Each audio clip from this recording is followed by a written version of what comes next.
aleluia, aleluia, aleluia, aleluia.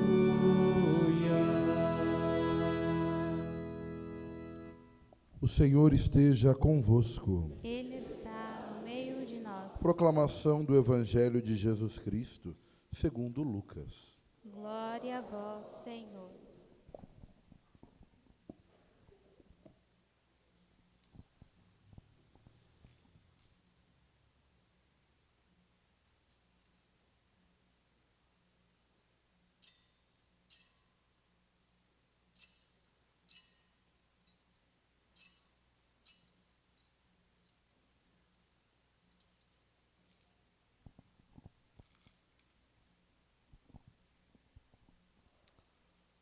Nos dias de Herodes, rei da Judéia, vivia um sacerdote chamado Zacarias, do grupo de Abia. Sua esposa era descendente de Araão e chamava-se Isabel. Ambos eram justos diante de Deus e obedeciam fielmente a todos os mandamentos e ordens do Senhor. Não tinham filhos, porque Isabel era estéril, e os dois já eram de idade avançada.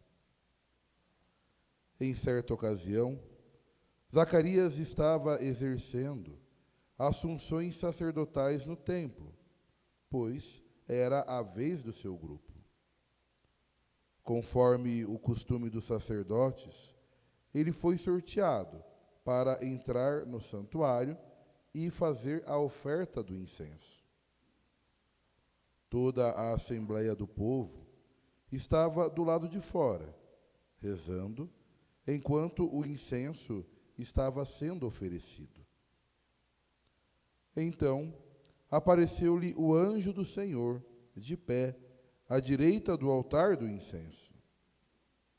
Ao vê-lo, Zacarias ficou perturbado, e o temor apoderou-se dele. Mas o anjo disse: Não tenhas medo, Zacarias, porque Deus ouviu tua súplica. Tua esposa Isabel vai ter um filho, e tu lhes darás o nome de João. Tu ficarás alegre e feliz, e muita gente se alegrará com o nascimento do menino, porque ele vai ser grande diante do Senhor.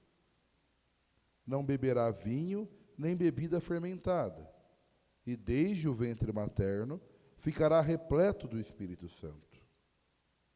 Ele reconduzirá muitos do povo de Israel ao Senhor seu Deus, e há de caminhar à frente deles, com o espírito e o poder de Elias, a fim de converter os corações dos pais aos filhos, e os rebeldes à sabedoria dos justos, preparando para o Senhor um povo bem disposto.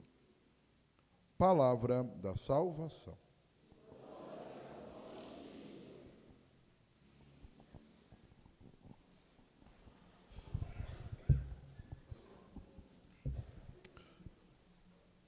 Nós sabemos que, a partir da nossa queda, do nosso pecado original, nós, enquanto humanidade, rompemos a nossa relação para com o Senhor. Mas esse rompimento, a quebra deste elo de relação para com o Senhor, foi só de apenas de um lado, porque Deus, em nenhum momento, quis fazer com que a humanidade deixasse de senti-lo, deixasse de amá-lo. Prova disso que já estava em seu projeto, já estava em seu sonho, a vinda do seu Filho ao mundo, independente se nós havíamos cometido ou não pecado. Já era desejo de Deus que a humanidade conhecesse a face dele mesmo, por meio de seu Filho. E o nosso pecado, a nossa queda, foi nada mais, nada menos do que um infeliz acidente em meio de toda a nossa história salvífica. Afinal, Deus não fez para nos condenar de maneira nenhuma. Deus não nos fez para o mal, mas Deus sempre nos fez para o bem, para o amor, para a vida eterna, para estarmos junto dele. Mas para que o Filho de Deus pudesse vir ao mundo, e agora sim, por conta do pecado, com a missão de nos libertar e de nos renovar para esta vida eterna, foi preciso que o coração da humanidade se preparasse para receber em seu meio um mistério tão grandioso, mas que ao mesmo tempo se fez tão pequeno, tão humilde e tão simples. Por isso, ao longo da nossa história, Deus foi colocando pessoas de bom coração para irem anunciando a um povo, a um determinado local, a vinda do Filho do Homem, a vinda dele mesmo. E essas pessoas, nas Sagradas Escrituras, nós costumamos chamar de profetas. Pessoas que tiveram uma experiência empírica com Deus, ou seja, que sentiram verdadeiramente o amor, a mensagem de Deus em seus corações e buscaram transmitir esta mensagem de Deus, não para se engrandecerem, mas para fazer com que as pessoas pudessem já entrar em sua vida numa perspectiva de mudança, numa perspectiva de conversão, para que assim pudessem acreditar nas verdades de Deus. Em outras palavras, os profetas fariam com que as pessoas renunciassem àquilo que as afastassem de Deus, para que elas professassem que elas acreditavam em Deus, acreditavam na sua promessa, acreditavam no cumprimento de tudo aquilo que ele diz e dizia. E dentre os profetas, nós vemos São João Batista, aquele que é considerado o último dos profetas, porque é justamente o último a anunciar a vinda de Jesus, antes que Jesus verdadeiramente pudesse aparecer no meio de nós. Mas justamente por ele ser um profeta tão importante, desde sempre, assim como com todos nós, Deus já havia preparado o seu caminho, havia preparado o seu coração, mas, como sempre, Deus quis depender da humanidade, quis depender do sim de alguém. E, neste caso, no primeiro momento, ele quis depender do sim dos pais de João Batista, tanto de Santa Isabel, como também de Zacarias. Deus assim quis por quê?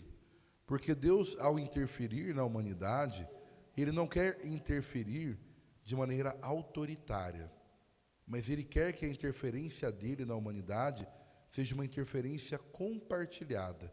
E compartilhada com quem? Com o ser humano, com as pessoas. A fim de que nós, enquanto seres humanos, também nos sintamos co-participantes de todo o processo histórico da salvação, que é dado, obviamente, por uma graça divina, por algo que vem do alto, mas que quer que nós sejamos co-participantes de tudo isso.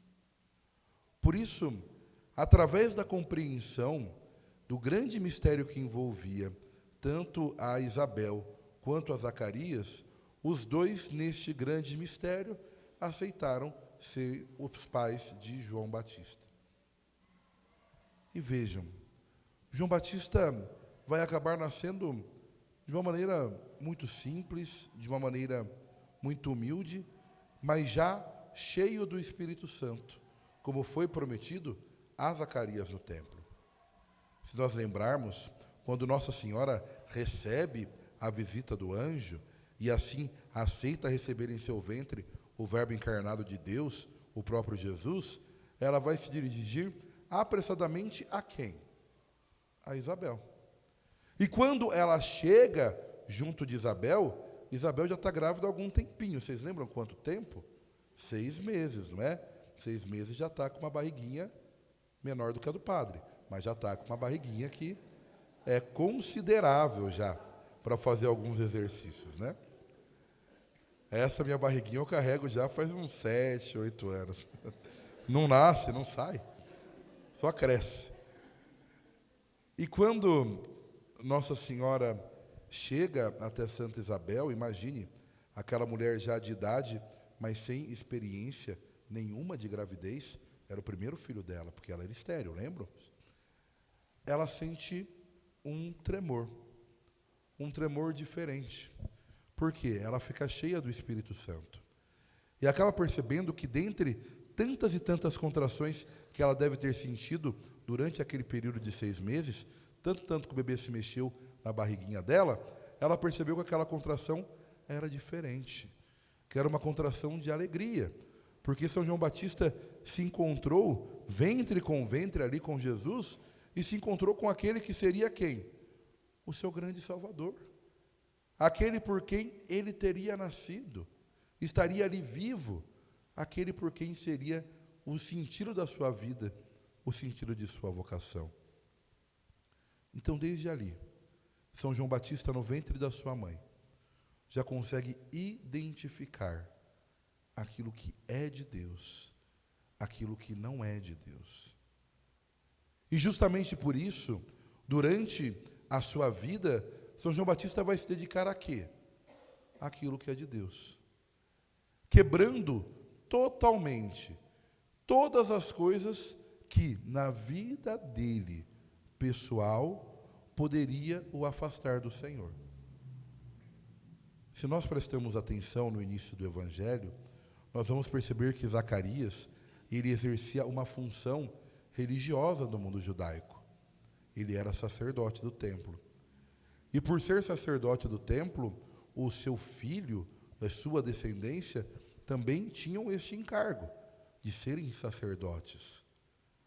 E João Batista, ele deixa de ser sacerdote.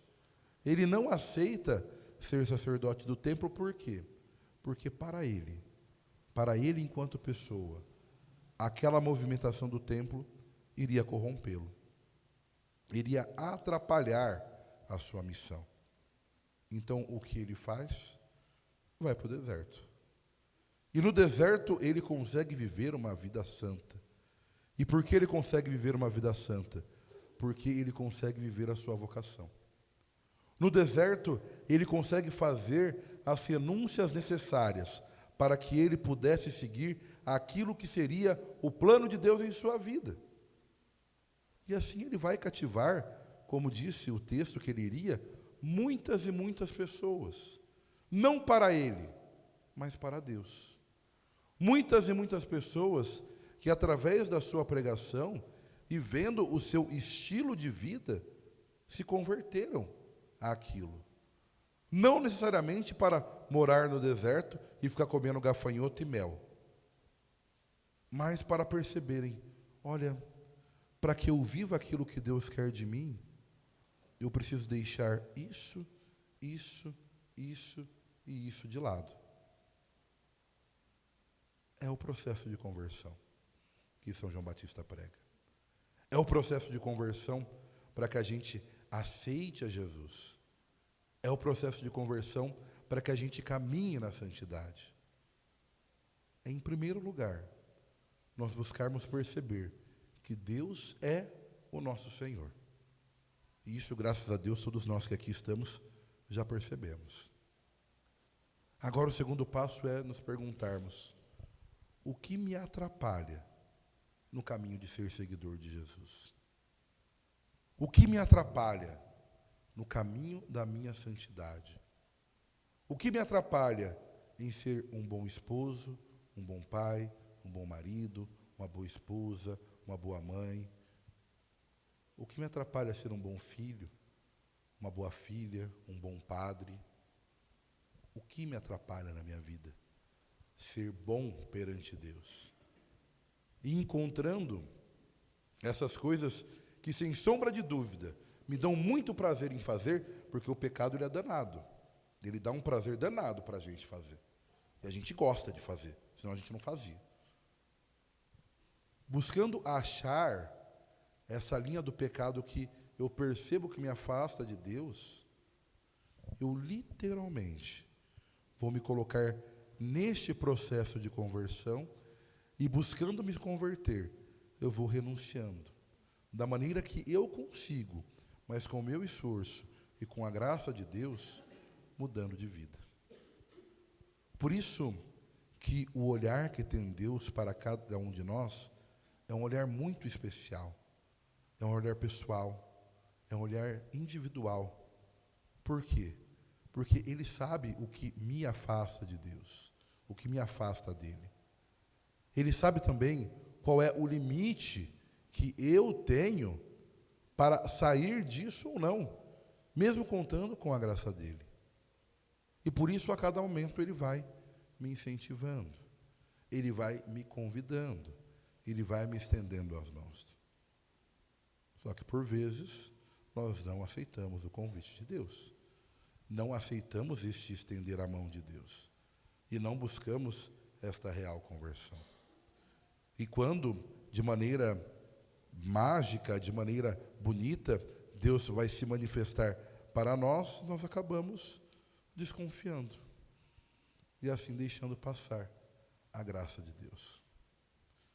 Por isso, nesta noite, dentro desta novena, nós queremos pedir a Deus, por intercessão de São João Batista, que sejamos pessoas que cada vez mais buscam viver esta promessa do Senhor, buscam viver cada vez mais aquilo que Deus nos ensina, nos pede, para que assim, sentindo o seu amor, que é um amor misericordioso e cheio de compaixão, nós possamos fazer a nossa caminhada rumo ao reino dos céus.